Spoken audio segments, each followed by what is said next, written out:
তো এখন দেখো আমরা যে 4 নম্বর প্রশ্নটি রয়েছে তার সমাধান করব। তো প্রথমে আমরা দেখি 4 নম্বর প্রশ্নে কি চেয়েছে।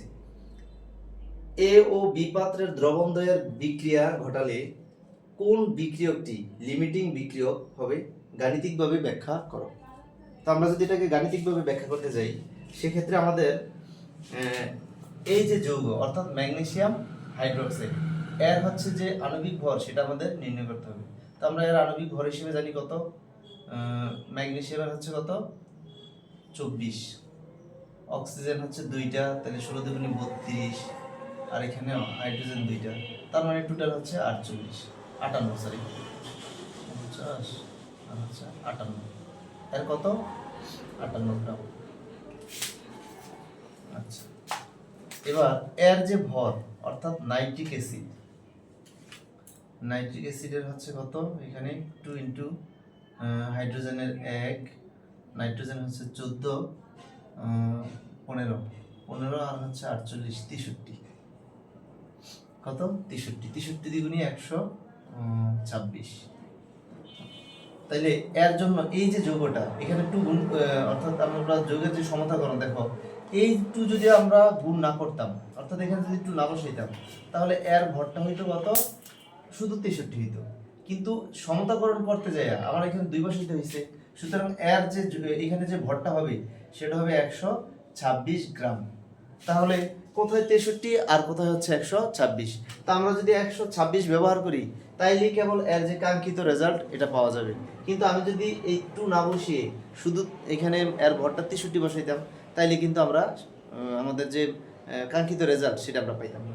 এখন দেখো, এখন আমরা লিখতে পারি অর্থাৎ এই যে দুইটা বিক্রিয়ক, এই বিক্রিয়ক দুইটার মধ্যে কোনটা লিমিটিং বিক্রিয়ক, অর্থাৎ আমরা যে এই যে দুইটা দ্রবণ মিশ্রিত করে নতুন একটা দ্রবণ যে তৈরি করব, এখানে কিন্তু কোনো একটা পরিমাণটা কম হইতে পারে, যেমন 58 গ্রামের সাথে 126 গ্রাম লাগতেও পারে আবার নাও লাগতে পারে। তো সেই অনুযায়ী এই অনুপাতে কোনটা কম দেওয়া আছে আমরা সেটাই শুধু নির্ণয় করব। তো এখন দেখো 58 গ্রাম ম্যাগনেসিয়াম হাইড্রোক্সাইড এর সাথে নাইট্রিক অ্যাসিড প্রয়োজন কত গ্রাম, 126 গ্রাম। সুতরাং আমরা এখানে যে মোলারিটি পাইছিলাম সেটা হচ্ছে কত 7.8687 সামথিং। তো সেক্ষেত্রে 1 গ্রাম ম্যাগনেসিয়াম হাইড্রোক্সাইডের সাথে নাইট্রিক অ্যাসিড প্রয়োজন,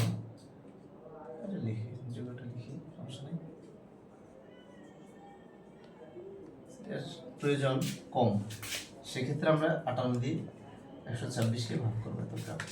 সুতরাং আমাদের এখানে ম্যাগনেসিয়াম হাইড্রোক্সাইড যে পরিমাণটা দেওয়া সেটা হচ্ছে 10 গ্রাম ম্যাগনেসিয়াম হাইড্রোক্সাইড এর সাথে নাইট্রিক অ্যাসিড প্রয়োজন বেশি, 10 গুণ করবো তারপর ভাগ দিব 18 দিয়ে এত গ্রাম। এখন আমরা একটু হিসেব করে দেখি,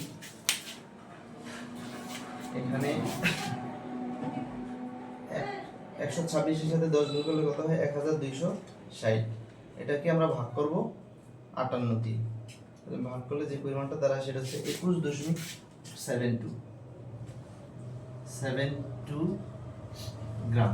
এখন দেখো এই যে 10 গ্রাম ম্যাগনেসিয়াম হাইড্রোক্সাইডের সাথে আমার নাইট্রিক অ্যাসিড প্রয়োজন 21.72 গ্রাম, কিন্তু এখানে নাইট্রিক অ্যাসিড দেওয়া আছে, আমরা যে 2 নাম্বার প্রশ্নে যে দ্রবণের পরিমাণটা নির্ণয় করলাম, অর্থাৎ এখানে যে দ্রবণটা দেওয়া আছে সেটা হচ্ছে 7.87 গ্রাম। তাহলে সেক্ষেত্রে আমার প্রয়োজন 21.72 গ্রাম, কিন্তু এখানে দেওয়া আছে 7.87 গ্রাম। তো এক্ষেত্রে কিন্তু আমার এই যে নাইট্রিক অ্যাসিড এর পরিমাণটা খুবই কম দেওয়া আছে, এর তুলনায় এই পরিমাণটা খুবই কম। সুতরাং যেহেতু নাইট্রিক অ্যাসিডের পরিমাণটা কম দেওয়া আছে এটাই হচ্ছে আমাদের লিমিটিং বিক্রিয়ক। যেহেতু তাহলে আমরা লিখতে পারি যেহেতু 10 গ্রাম ম্যাগনেসিয়াম হাইড্রোক্সাইডের সাথে নাইট্রিক অ্যাসিড প্রয়োজন এত গ্রাম, কিন্তু বিক্রিয়াতে বা পাত্রে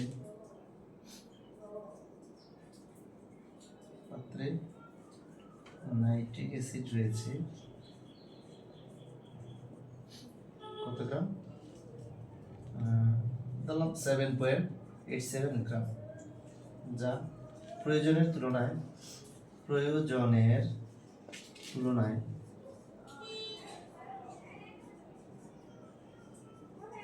খুবই কম। সুতরাং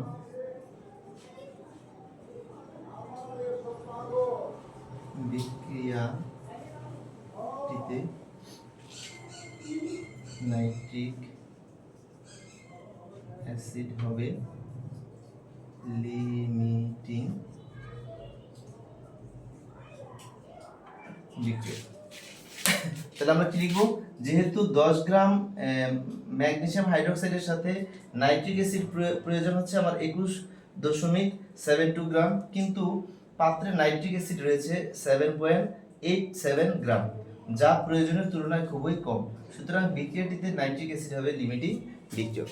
এভাবে আমরা প্রত্যেকটা বিক্রিয়ার যে বিক্রিয়কগুলো থাকে তাদের আমরা লিমিটিং বিক্রিয়ক কি করতে পারি? নির্ণয় করতে পারি। তো ধন্যবাদ সবাইকে।